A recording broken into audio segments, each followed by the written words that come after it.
Всем привет, мои дорогие девочки и мальчики! Спасибо, что вы со мной и смотрите это видео. И сегодня мы с вами поговорим о парфюмерных предпочтениях президентов и королевских особ. Что интересно, так это то, что сегодняшний выпуск будет о мужчинах. Мне показалось, что в своих предыдущих видео я ни разу не разбирала мужской выбор, возможно, за исключением Алексея Жидковского, и больше я не припомню, когда же мы разбирали выбор мужской половины. Тем не менее, я думаю, вам тоже будет это интересно, как и мне.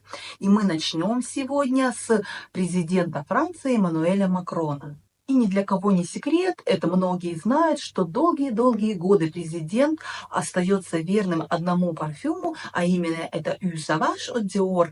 И по свидетельствам людей, которые работают с Макроном, которые часто с ним сталкиваются, он пользуется достаточно обильно данным парфюмом. И очевидцы даже говорят, что он еще не вошел в комнату, а его парфюм уже ощущается. Или наоборот, он вышел из комнаты, а его присутствие в виде его парфюма все еще остается с вами. Также в одном из прошлых выпусков мы уже с вами говорили о жене Макрона, и она пользуется также данным парфюмом, когда ее муж уезжает в какие-то длительные командировки, она по нему скучает, и для того, чтобы почувствовать его присутствие, она пользуется данным ароматом.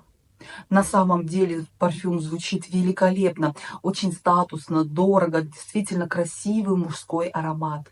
Он такой фужерный, яркий, цитрусово-освежающий, с очень красивыми, глубокими такими еловыми нотами. Яркий и бодрящий, действительно комплементарный. Также я улавливаю в нем чуточку терпкости и смоленистости, но, на мой взгляд, они только делают этот парфюм более благородным, более глубоким и интересным.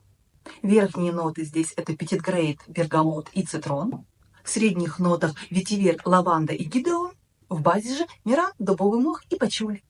Ну а следующим я хочу разобрать рыжеволосого яркого принца Гарри, сына нынешнего короля Великобритании. И нужно сказать, что когда я искала информацию о Гарри, меня очень удивил тот факт, что Гарри 40 лет, а значит, он мой ровесник. Как-то я всегда считала, что он младше меня. Но также меня удивило, что Эммануэлю Макрону 47 лет, а значит, он всего лишь на 7 лет старше Гарри. В то время как в моем восприятии все-таки Гарри более молодой, более яркий, задорный. Возможно, всему виной его бурная молодость, либо его рыжий цвет волос. Я даже не знаю, но почему-то он мне кажется гораздо более юным.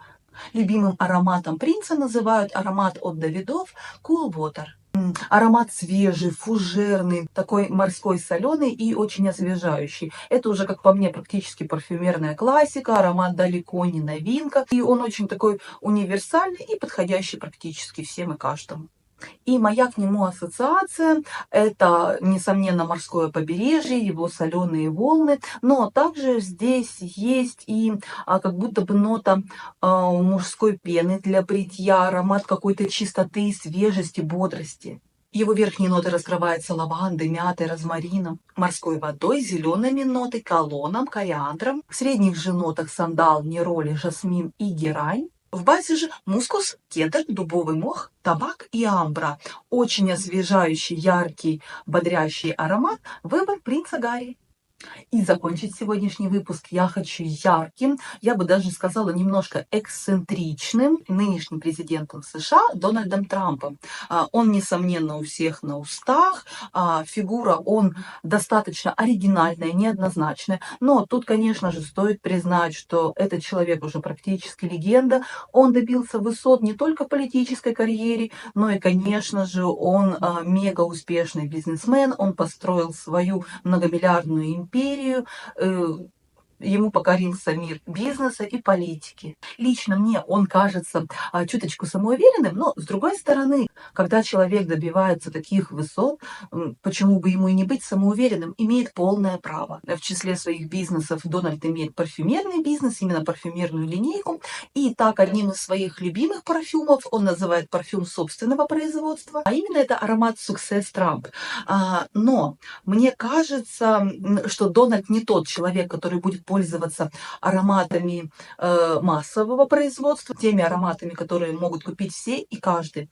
Но раз уж он сказал, что это его любимый аромат, то я в это все-таки верю, но при этом мне кажется, что парфюмеры для него специально в данном аромате используют только натуральные, только самые лучшие компоненты, в то время как все-таки для массового производства мы знаем, что часто используются более дешевые ингредиенты, какие-то синтетические заменители, что в принципе неплохо, но, конечно же, иметь всегда парфюм из натурального, дорогого, эфирного какого-то масла, какого-то высококачественного сырья, это всегда лучше, это всегда интереснее, этот парфюм всегда звучит богаче и лучше. О самом аромате Success я могу сказать, что звучит он очень спортивно, ярко, достаточно также универсальный, подойдет мужчинам на все случаи жизни. Он пахнет так, как пахнет такой классический люксовый мужской аромат. Свежий, цитрусовый, при этом здесь есть и такие уходовые ноты, и как будто бы чуть-чуть таких банных пенных нот. В его верхних нотах можжевельник, кориандр, красная смородина. В средних нотах имбирь, герань и бамбук. В базе же береза, мускус, ветивер и бобы тонка. Ну а на сегодня у меня все. Спасибо, что вы были со мной и смотрели это видео. Спасибо за ваши лайки, ваши комментарии, а также за вашу подписку. Я очень вам благодарна и очень это ценю. Также, если вы хотите поддержать мой канал, то ссылочка будет в описании к этому видео. Ну а если у вас есть идеи, кого из знаменитостей мы можем разобрать в следующем выпуске, чьи парфюмерные предпочтения вам интересны, я буду очень рада узнать об этом. Напишите, пожалуйста, в комментариях. Ну а я, как всегда, желаю вам хорошего дня и отличного вечера. И не забывайте, что вы прекрасны и вы уникальны. Всем пока-пока!